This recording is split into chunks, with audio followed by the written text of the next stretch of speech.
and we control the long balls to Boots, the second balls mainly, and the transition. But at the end, one action that we have the ball to make a transition, we lost it, and they make a transition that time, and Hudson-Odoi finished well.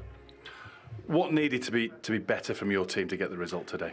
It's not easy to play against them, so there's a why they where they are. They defend well. We had the first half 3 or 4 chances with the shoot in the penalty spot. That was quite clear. We could not be positive with that, and after second half was a little bit more tight. We conceded one chance from Hudson-Odoi with the post, and the rest the goal, but we didn't concede much as well. So at the end, the balance was for them. We saw you on the touchline gesturing to your players in the first half and the second. Did you want more pace in the game? Did you want the ball moved quicker? Yeah, it was slow. Yeah. We struggled to break the lines, to find the spaces. We struggled. Come into this game today.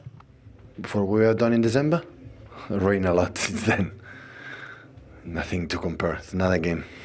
Forest have been really strong at home this season. What's the biggest challenge facing them here? That's what I said yesterday. When you play 11 games in the beginning and you are 30 is okay, but there's 11 games left and you are 30 is because you have done many good things and don't have done it just at home, away, but of course when all the teams at home, they feel stronger. And the quality up front, all four, the speed, the physicality, so it's a top side. With the qualities that Forest have, how important is the role of Nico Gonzalez today in the team? Not just him, of course, he's important, physicality, but he's young, but not just him. So everyone has to support defensively for each other. And the 2 changes you've made from your last Premier League game, Bernardo Silva and Phil Foden coming into the side, what do you hope to see from them? What they are. I think both, everybody knows the quality of Bernie and Phil, so what they are. You said yesterday in your press conference, it's not the end of the world if you don't qualify for the Champions League. But how important would 3 points be here today in achieving that if you could? Of course it's important. So I'm saying not in the world because how many years Manchester City is in the Champions League? Tell me how many years? 10? 11? Before of that, never been in Champions League, never ever. So when the club is there. So of course it is really important. You want to be in the Champions League next season. But highlights, I know you want it. I know everybody will be delighted for that, but nothing happened. So at the end, we're going to try yes or yes until the last second. That's for sure. That's for sure. But this club have not been used to be in that position for 1 decade, 2 decades, 3 decades. So just the last 10, 11 years we are there. Before of that, never were there. So that's why we're very pleased. And of course, we want to try to do it again next season. Good luck today. You're very welcome.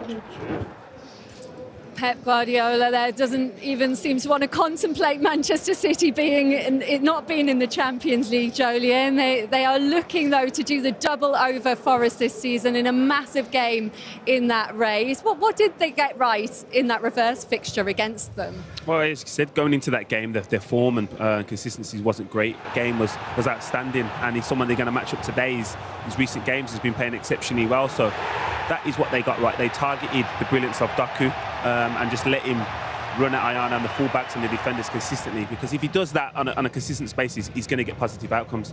Do you think Forest will do anything differently today to what they did in that game? I think in that game, yeah, I think they're going to be much more resolute. They'll aim to be that. I'm sure. The record seems to suggest that, and I think there's probably that's in his thinking, because if what he has, well, listen, we all know that they do sit back, even at home here. Manchester City are going to have the ball, yeah. I mean, that's straightforward. But it's on the break, and you feel it on the break. You think to yourself, you really do need a fast centre forward. That's not happening. So it's actually doing my brain in here. It's defying logic, really, isn't it? It's defying logic. So you've got a lot of really attacking midfield players with a little bit of pace, but then you've got a centre forward. You think, is he going to lag behind? No. When the ball comes into the box, he's there. He's there. So it's amazing. It's a fantastic season, and he's had a fantastic season, and he's been the story of the season. Yeah. And Martin's talking about on the break there, and that is where City have had their issues this season. And we mentioned earlier on, 3 central defenders all out again today. They have earlier on in the season. I think they've learned in many ways. They've got better at dealing with it as the season's gone on, and their confidence has eagerly coming back slowly and surely. But I think with the addition to Nico, that's helped massively. I think Kushinov, with his pace to help in recovery, that's also helped. And I think they're not taking as many risks in terms of centre-backs pushing too high. They're being aware of the situations that can occur behind them. But when you're coming up against two wingers like Elanga and Callum, it's going to be very hard. And they've got Elliot Anderson behind them, who drives forward with the ball as well. And like, you know, Wood for me is a winger's dream. Like, wingers want to get the ball out of their feet, put the ball in the box, and if you've got a man like that in the box to put them in the back of the net, like, it's going to be a hard challenge today. That's a very good point that Sean makes there. I mean, the two wide players with speed, Elanga and Hudson-Odoi, are the perfect foil, aren't they, for Chris Wood? Well, they say opposites attract, and obviously Martin mentioned sort of his lack of pace in many ways. They are a counter-attacking team, but he doesn't seem, it doesn't appear to be that counter-attacking type of centre-forward. But when you've got all that pace around you, then obviously it helps, and wide players that want to cross the ball. He's yards away from us now. Just exactly. There you go, bottom corner. Did he score again? Did he? Easy as that, Chris. I'm sure it was. I'll take your word for it. But he really is. He can score all that different types of goal, and I know it's been a surprise to some people, but I'm not sure it should be a huge surprise. I mean, he played for Burnley, who probably for many years, and still scored, 10, 11, 12 goals in seasons, in a team that hardly scored any goals. I mean, really feeding on scraps. All of a sudden, he's playing in a team that create chances, and he's shown what he can do. And how many goals is he away from the 100 club? 12 or 13 you mentioned before. I mean, that's not a fluke. Yeah. He might have one good season or something, but to consistently score the double figures like he has done, and to be close to being in the 100 club, no bad finisher is in that club. No, and they're a threat at set plays and in the air, Nottingham Forest as well.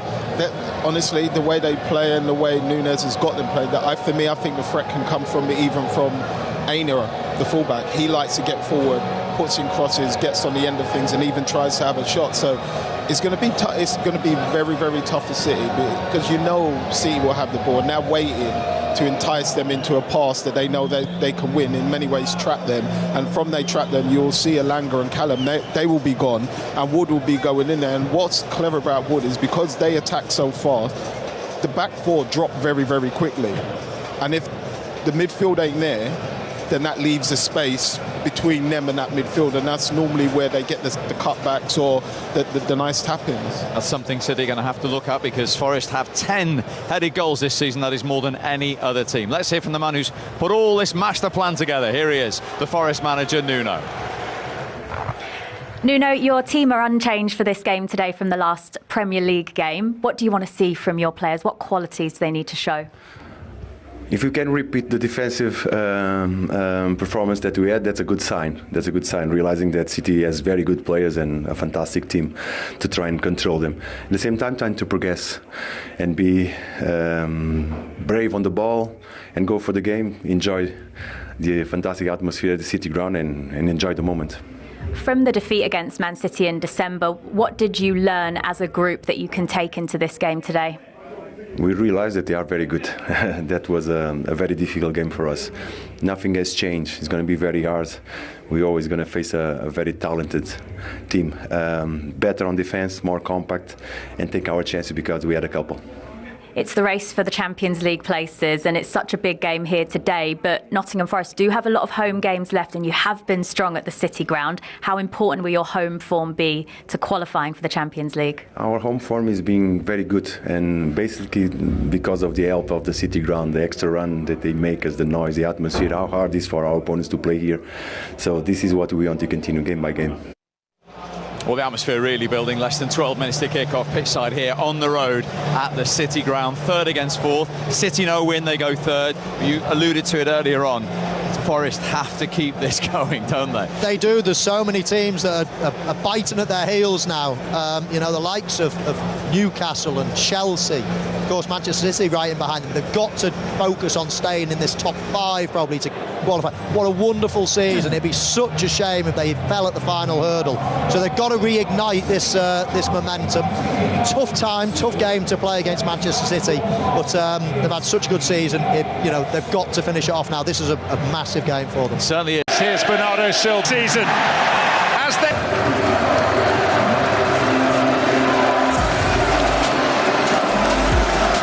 So that is 1 down. I mean, you mentioned a stat before, but 59 points though behind Manchester City last season. Now they're 4 ahead, a 63-point swing, and we're not even at the end of the season yet. Quite incredible. These fans believe. We were sat in amongst the fans. Atmosphere is great. They didn't create too much today, but the best 2 chances really, though. They hit the post, and of course then they scored at the end. But they stay in games. They stay in games. They don't give many chances away. They defend deep. They try to nick one on the break, and that's exactly what they did today. Clear coaching plan that the players carry out? Well, they have. You know, you have this old phrase, they buy into it, but they have actually bought into this, and it's working for them. And while it's working for you, Steve, you might as well go with it. There's no one don't disagree with it. They know exactly how they play. The players know exactly what's going to happen. The fans know what's going to happen. Yes, there was a wee little bit of frustration just before half-time that they'd sat in, and sometimes when they'd gone forward, then there wasn't enough support going to them. But overall, it's magnificent. You actually genuinely felt here that there was a goal in the side for them, because Manchester City, as I said, are actually really brittle at this minute. You know, no phenomenal confidence about the side. Players, good footballers, but not great defenders. And now you're talking about timing to believe. It's really a time to believe. There's something happening behind me. Well, when you talk about timing and you talk about the goal scorer, he'll walk in live to join us. Callum Hudson-Odoi, very well played. We're just talking about the atmosphere in the end and what your goal's done there. I mean, how good does that feel again today? No, it's crazy. I think it's crazy. I think you can tell the crowd's energy is amazing every time we play, and you can tell the energy they give us.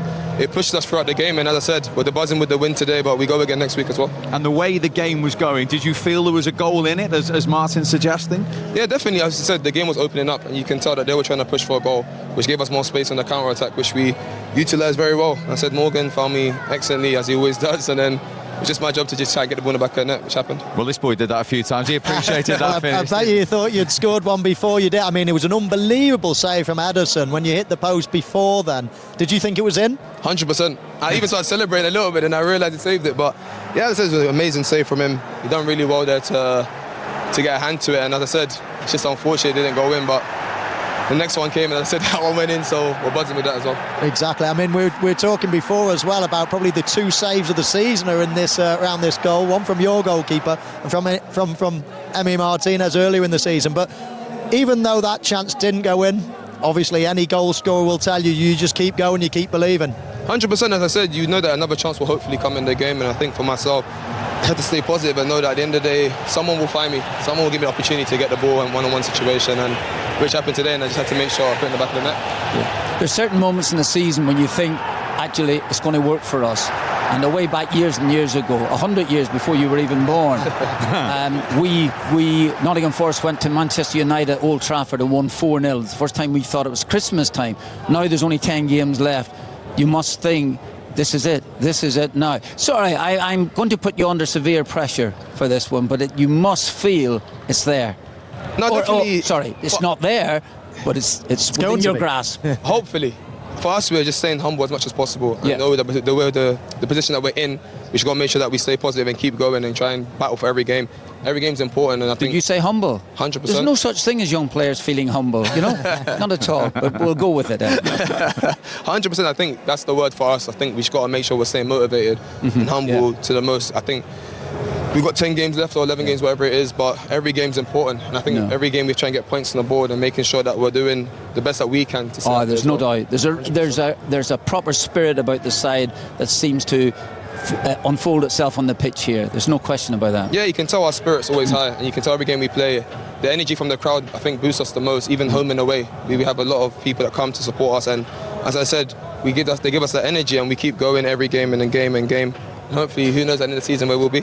It's brilliant. Yeah. Callum, what was you thinking when you found yourself in that much space? Because I know what it's like as a winger. Sometimes you're trying to find that space. It's not appearing, and when you do get it 2-on-1, but you had that around 50 yards out. What was you thinking when you took that first crisp touch? I think for myself, it was just make sure I'm being direct. And I think for myself, you got to just get at your fullback and the defence every time.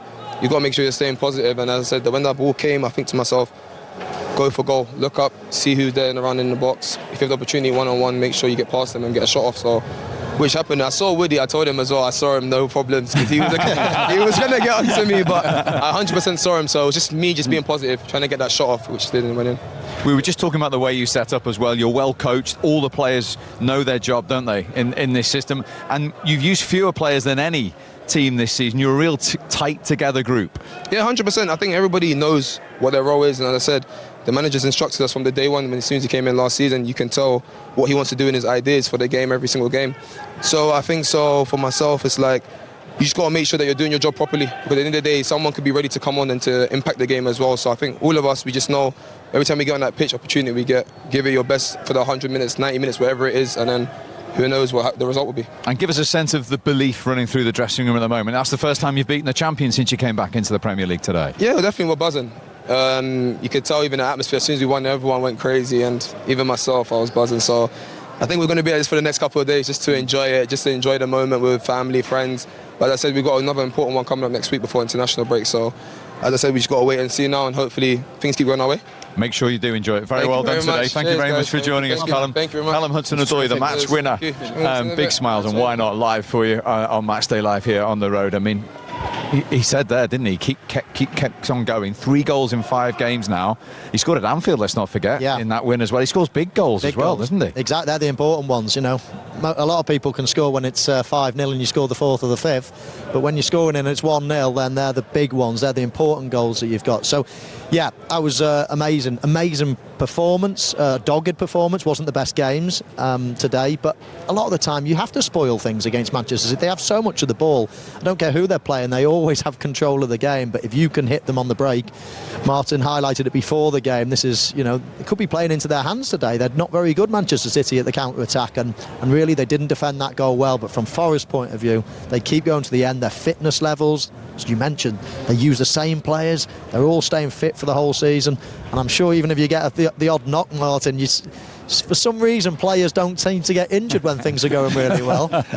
Yeah. Or they recover quicker. No, yeah, experienced that myself, you know, bad run home.